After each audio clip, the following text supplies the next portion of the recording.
और अब अगली बड़ी खबर है पश्चिम बंगाल से। बंगाल किसका है? जी हां, पश्चिम बंगाल में टीएमसी के दो गुटों में हिंसक झड़प हुई। चुनाव से पहले आपस में भिड़े हैं टीएमसी के कार्यकर्ता। पश्चिम बर्धमान जिले के देशमोहन गांव में हिंसक झड़प हुई है।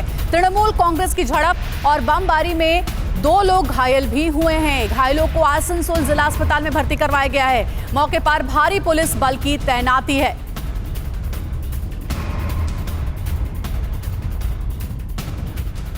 तो पश्चिम बंगाल में नहीं थम रही है हिंसक राजनीति। 24 घंटे की बात अगर आपको बताएं तो 2 बीजेपी कार्यकर्ताओं के शव मिले।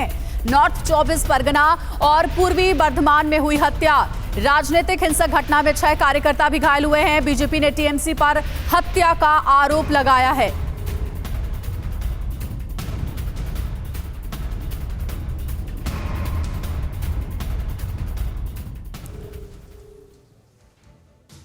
और हम आपको अब हाल में घटी कुछ घटनाओं के बारे में दिखाते हैं, उसकी जानकारी देते हैं कि आखिर हम ऐसा क्यों कह रहे हैं कि ममता का बंगाल खून से लाल हो रहा है।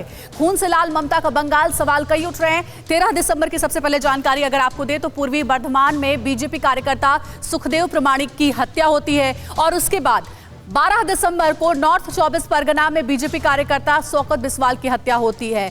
इसके पहले 4 अक्टूबर में नॉर्थ 24 परगना से खबर आई जब बीजेपी कार्यकर्ता मनीष शुक्ला की हत्या कर दी गई और उसके पहले 19 सितंबर को पूर्वी मिदनापुर में बीजेपी कार्यकर्ता दीपक मंडल की भी हत्या हुई। 17 सितंबर को पश्चिम मिदनापुर में ही टीएमसी नेता गणेश सरकार की हत्या हुई। 6 सितंबर को वर्धमान में बीजेपी कार्यकर्ता रॉबिन पॉल की हत्या कर दी गई। 15 अगस्त को हुगली में बीजेपी कार्यकर्ता सुदर्शन प्रमाणिक की हत्या हुई। तो एक के बाद एक ऐसी कई घटनाएं हुई हैं जिसमें टीएमसी और बीजेपी दोनों ही पार्टी के कार्यकर्ताओं की जान गई है। 6 अगस्त को मुर्शिदाबाद में टीएमसी कार्यकर्ता की बम हमले में मौत हुई है। 16 जुलाई को नदिया में बीजेपी कार्यकर्ता बापी घोष की भी हत्या हुई।